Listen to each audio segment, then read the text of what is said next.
झारखंड विधानसभा चुनाव 2024 को लेकर अभी हम हैं राजमहल विधानसभा क्षेत्र में। क्योंकि राजमहल विधानसभा क्षेत्र सबसे हॉट सीट मानी जाती है और यहीं से झारखंड की राजनीति जो है शुरू होती है। और विधानसभा क्षेत्र का जो क्रमांक है 01 है और यहाँ से जो है भारतीय जनता पार्टी के उम्मीदवार और वर्तमान विधायक अनंत ओझा और दूसरी ओर झारखंड मुक्ति मोर्चा के प्रत्याशी एमटी राजा मैदान में है और इन दोनों के बीच कड़ा मुकाबला माना जा रहा है। और इस बीच सभी मुद्दों पर बात करने के लिए हमारे साथ बैठे हैं कांग्रेस के पूर्व जिलाध्यक्ष अनुकूल मिश्रा जो गोड्डा के प्रभारी भी हैं और वर्तमान में प्रदेश कार्य समिति सदस्य हैं। पहला सवाल, इस बार जो चुनाव है झारखंड का, क्या लगता है कि महागठबंधन की सरकार कितनी मजबूत है जो भारतीय जनता पार्टी से मुकाबला करने के लिए जो है तैयार है? नहीं, यहाँ तो झारखंड में जो अभी सरकार है वह पुनः पूरे बहुमत से, ज्यादा बहुमत से इस बार फिर बनने जा रही है। लोगों ने भारतीय जनता पार्टी के खोखले नारे, जुमलों को नकार दिया है। वो जानता है कि चुनाव के वक्त ये लोग हिंदू, मुस्लिम, बांग्लादेशी यही सब बात बोल के वोटर को बहकाएंगे। लेकिन अगर जनता के दिल में, ग्रामीण के दिल में जो है एक सरकार बैठा हुआ है और जो अभी गठबंधन की सरकार है उसको वो अपनी सरकार मान रहा है, अपने घर का सरकार मान रहा है कि मेरे घर पर सरकार आती है, वो सरकार जनता की सरकार है।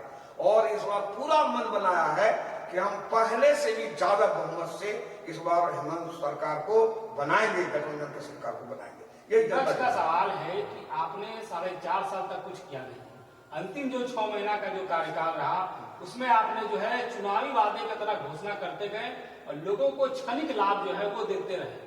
सरकार का जो ये पॉलिसी है ये जनता के हित में नहीं है, जैसा कि भारतीय जनता पार्टी का कहना है। आपका इस पर क्या विचार? नहीं, इसमें मेरा कहना है कि एक तो 2 साल कोरोना काल में बीता और कोरोना काल के उस भयावह स्थिति में गठबंधन सरकार ने जितनी मुस्तैदी से, खास करके हेमंत सोरेन ने जो दिल दिखाया और जनता के प्रति समर्पण दिखाया और गरीब के, मजदूर के बच्चे को प्लेन से भी कोरोना काल में उतारा और सर्वप्रथम रेल चलवाया, इसके लिए उनको बहुत ज्यादा श्रेय है।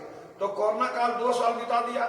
2 साल के बाद जो समय बीता वो 1-2 साल वो लोग चिट्ठी खोलने में, हेमंत सरकार जा रहा है, उसकी सदस्यता रद्द हो रही है, विधानसभा से वो जा रहे हैं, गवर्नर आ रहे हैं, राष्ट्रपति के यहाँ लेटर चला गया है, राष्ट्रपति के यहाँ से लेटर आ गया है, इसमें ही उन लोगों ने बहुत काफी परेशान किया। तो क्या भारतीय जनता पार्टी ने जमीन सरकार को परेशान किया? बहुत, इतना परेशान हो तो उसका नेचर है, सभी सरकार को वो परेशान करता है, केवल झारखंड में नहीं किया है, कहीं भी विपक्ष की सरकार है उसको नहीं चलने देता है। दिल्ली में नहीं चलने दे रहा है, हिमाचल में नहीं चलने दे रहा है, पंजाब में नहीं चलने दे रहा है, हर जगह बाधा वो उपस्थित करता है, चाहे तेलंगाना हो चाहे बंगाल हो।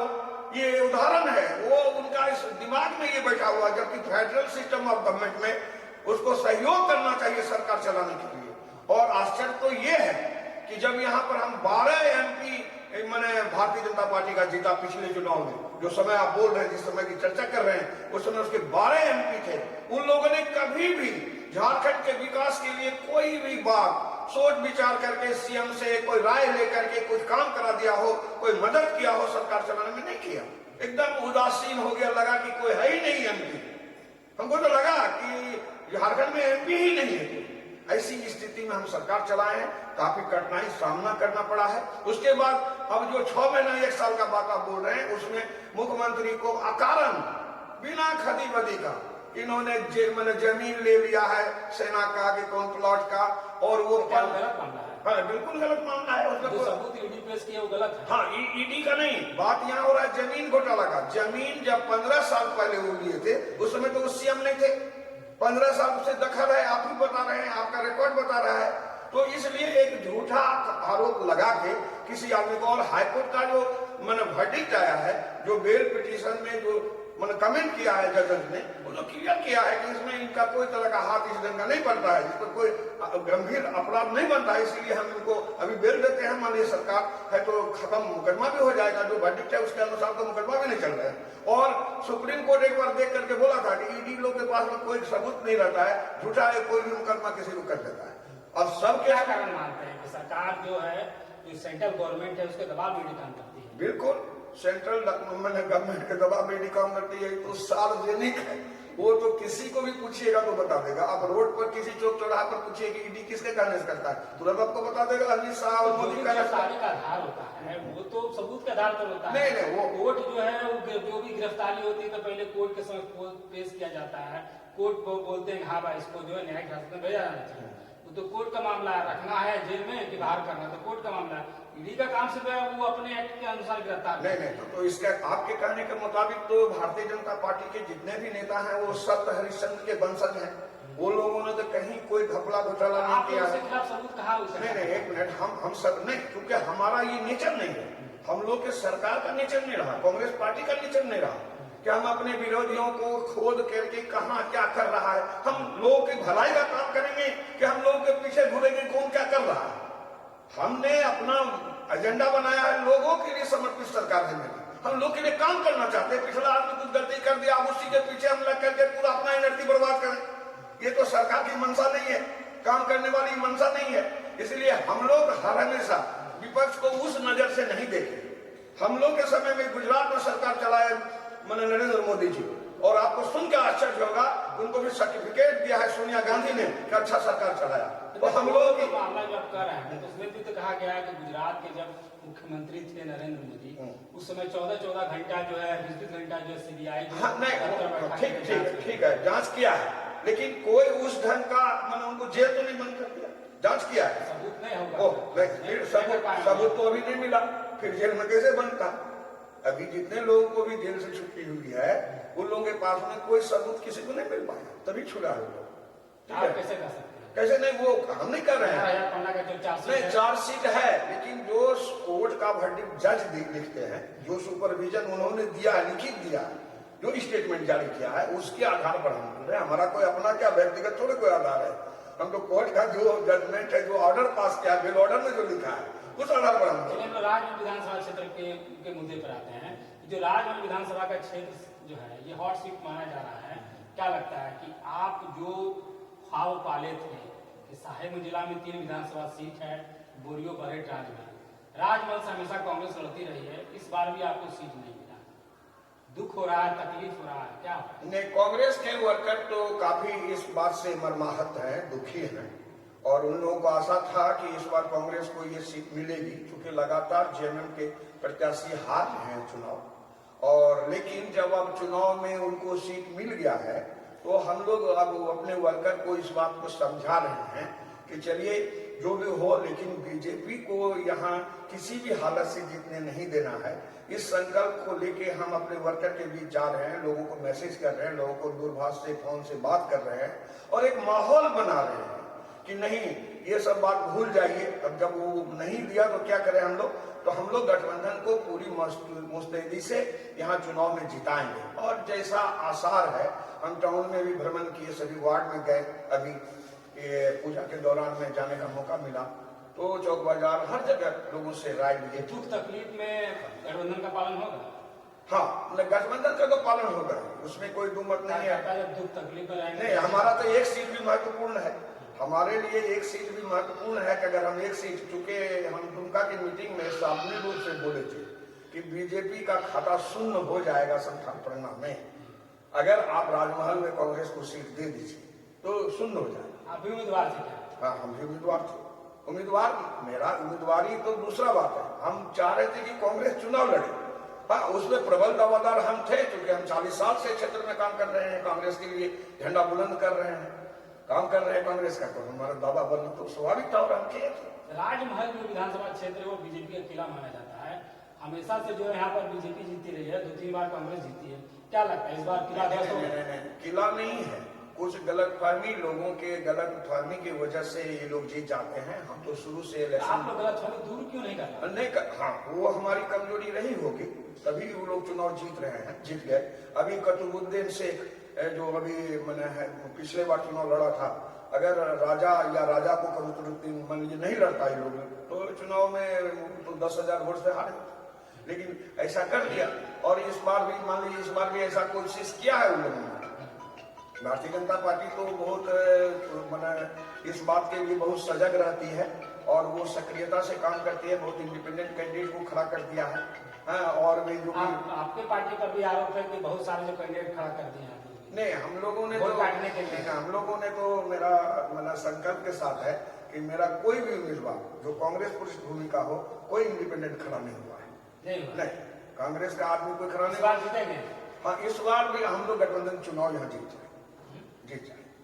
मार्जिन कम होगा, मार्जिन बहुत ज्यादा होने का संभावना नहीं है, लेकिन हम जीतेंगे जरूर, इसमें कोई दो बात नहीं। क्या दावा है, मतलब अगर जीतिएगा तो क्या दावा है? नहीं, जीतने का हमारा वोट बैंक है उतना ना, तो बीजेपी को तो वोट देना ही नहीं कोई चाह रहा, तो नहीं जीतने का कारण कहाँ? बीजेपी को कोई भी सर्किल, कोई भी व्यक्ति हमको नहीं मिला। हम आपको थोड़ा सा और दूर ले जा रहे हैं। हम बनारस में चुनाव प्रचार करके अमेठी से लौटे थे, रायबरेली से, तो बनारस स्टेशन पर हमको 3 घंटा रुकने का मौका मिला। तो हम 3 घंटा बनारस में लोगों से मिले, और उस समय हमको कोई वहां जानता भी नहीं था। तो हम लोग से पूछते थे कि अगर मोदी जी को तो आप लोग वोट दीजिएगा, तो 100 आदमी को हम पूछे, उसमें से 90 आदमी बोला कि मोदी का नाम मत बोलिए, मोदी को वोट नहीं देंगे। कैसे जीते? एक मिनट। उसके बाद हम आए 26 तारीख को यहाँ प्रेस कॉन्फ्रेंस किए यहाँ, और हम बोले कि मोदी जी भी चुनाव हारने की स्थिति में। तो आप देखे होइएगा कि 6 राउंड तक पीछे चले। मान लीजिए उन्होंने कुछ स्थिति में सुधार किया होगा और जीत भी गए, चलिए, लेकिन एक प्राइम मिनिस्टर जो 5 लाख से अधिक वोट से जीते हुए थे, उनको पानी पिला दिया। तो अब जनता ने, तो जनता का तो वर्डिक्ट सही है। इस बार पानी पिला पाइएगा बीजेपी को? बिल्कुल बिल्कुल। यहाँ तो गंगा जल बह रहा है, गंगा जल पिएगा, पानी पिएगा। वही गंगे जल है, पी ले, थोड़ा अच्छा है। शुद्धिकरण होगा? शुद्धिकरण होगा? नहीं, शुद्धिकरण गठबंधन का होगा और गठबंधन चुनाव जीतेगी, यही होगा, और ये होके रहेगा इस बार। अब कितना वोट से जीतिएगा? नहीं, ये मार्जिन का भी नहीं बोल पाएंगे, लेकिन मैंने लगभग 5,000 वोट से। 5,000 बहुत कम आंकड़ा है ना, वहां उससे ज्यादा से नहीं जीतेंगे, क्योंकि उसको भी वोट कटेगा ना, डिस्ट्रीब्यूट होगा, बहुत लोग खड़े हो गए हैं। अब आप अंदाज से बोलिए हम 50,000 वोट से जीत जाएंगे, तो ऐसा बोलना थोड़ा अच्छा नहीं होगा। इसलिए हमारा ये दावा जरूर है कि हम चुनाव जीत जाएंगे। कितनी सीट आएगी इस बार इंडिया गठबंधन को 55 से 56 सीट आ रही है। 10 सीट बढ़ा रहे हैं? नहीं, 10 सीट कहाँ बढ़ा रहे हैं, हमको तो 2019 में जो चुनाव हुआ इसमें 46 सीट था, और अभी जो हम लोग दोगो को मिलाए थे तो सब मिलकर तो 48-49 था, वो हम कम से कम 56 सीट। 56 seat confirm. हम पूरा अपने से सर्वे किए, दूसरा आदमी के बारे में नहीं हिसाब से। अभी हम देखिए जमशेदपुर जा रहे हैं, अब एक दिन 2 दिन के बाद हम रांची जा रहे हैं, रामगढ़ जा रहे हैं, मेरा अपना है, और गोड्डा में चूंकि 2 जगह ही चुनाव है, वहाँ बहुत ज्यादा टेंशन नहीं है हमारा, और दोनों ही तीनों सीट अच्छा है। गठबंधन में सब कुछ ठीक है ना, कहीं दिक्कत तो नहीं है कि आपको सीट कम मिला? अभी नहीं, ये सब नहीं, अभी दुख तकलीफ नहीं, वो सब था, तो काम होता सुनिए, वो सब था, लेकिन अब वो सब बात खत्म हो गया, क्योंकि अब वो माहौल नहीं है, वो समय नहीं बचा है जो हम लोग उसमें दुख व्यक्त करें। और ये साहेब जिला में 3 विधानसभा है, तीनों हम लोग तीनों सीट जो है कांग्रेस में से एक भी कांग्रेस को नहीं मिला। ये दुखद है, जो कार्यकर्ता है वो तो दुख वो दुखद है, लेकिन फिर भी हम बोल रहे हैं कि अगर मान लीजिए बीजेपी जीत जाए और उसी एक सीट से अगर उसका सरकार बन जाए तो और कितना दुखद होगा। इसलिए हम लोगों को बोल रहे हैं कि नहीं, अभी बात नहीं देखना है, हम लड़ाई करेंगे, लेकिन रिजल्ट के बाद करेंगे, झगड़ा करेंगे, अपना हक मांगेंगे, जो दुख है उसका बात उठाएंगे, ठीक है, और आलाकमान के खिलाफ में भी अगर कुछ कहना होगा तो कहेंगे, लेकिन अभी समय नहीं है। एक महत्वपूर्ण सवाल इन दिनों उभर कर सामने आ रहा है, जेएमएम के जो नेता है, बड़े नेता, वो कांग्रेस के वर्कर को तवज्जो नहीं, वो लोगों का जन्मजात है, ऐसा कोई आज नहीं है। हमने विजय हारदा के भी चुनाव में भी उसी ढंग से किया था, और अभी भी करता है, पहले भी करता है। अपमानित वाला नहीं, अपमानित नहीं, वो लोग जो है, एक कांग्रेस के जो लोग हैं वो बहुत अच्छा मन पर्सनालिटी का आदमी है, उससे वो लोग झीक खाता है बात करने में, उसका सहयोग लेने में, उसको क्या बोले, कैसे बोले, उसको कितना इज्जत दें, वो परेशान हो जाता है। इसीलिए वो लोग अपना बच करके ही चलना चाहता है। पिछले चुनाव में भी किया था, एमपी के चुनाव में भी, और हमको याद है कि हम बोले थे कि पिछला जो रिकॉर्ड है उससे 2 वोट से हम जीतेंगे, पहले ही घोषणा कर दिया, और 2 वोट से ही जीते, 3 तो नहीं जीत पाए, पक्का 2 वोट से जीते। तो वही सवाल हो गया ना कि इतना अपमान मतलब सह करके जो अब अपमान सह के भी अपने घर में रहना ही पड़ता है, गार्जियन को तो अपमानित होना भी पड़ता है। तो झारखंड मुक्ति मोर्चा का गार्जियन मानते हैं? नहीं, हाँ, अभी तो राहुल गांधी ने मान लिया, हमारा कमान बोल दिया कि वही गार्जियन है और उसी के अनुसार चलना है। चलिए, ये है अनुकूल मिश्रा, जो साफ तौर पर कह रहे थे कि झारखंड का जो चुनाव है इसमें झारखंड मुक्ति मोर्चा जो है वो गार्जियन के रूप में है, और चूंकि साहेबगंज जिला में 3 विधानसभा क्षेत्र है, बरहेट, बोरियो और राजमहल, तीनों विधानसभा क्षेत्र में झारखंड मुक्ति मोर्चा और भारतीय जनता पार्टी, इन दो पार्टियों के बीच सीधी टक्कर है। और कांग्रेस जो है वो गठबंधन में है और गठबंधन दर का पालन करते हुए जो पूर्व जिलाध्यक्ष कांग्रेस के वो साफ तौर पर कह रहे हैं कि इस बार यहाँ पर राजमल सिंह जो है इस बार जो झारखंड मुक्ति मोर्चा लड़ रही है वो जीतने वाली है। तो आप देखा संथाल एक्सप्रेस, मैं शुभेंदु पंडित, कैमरा विवेक पासवान के साथ।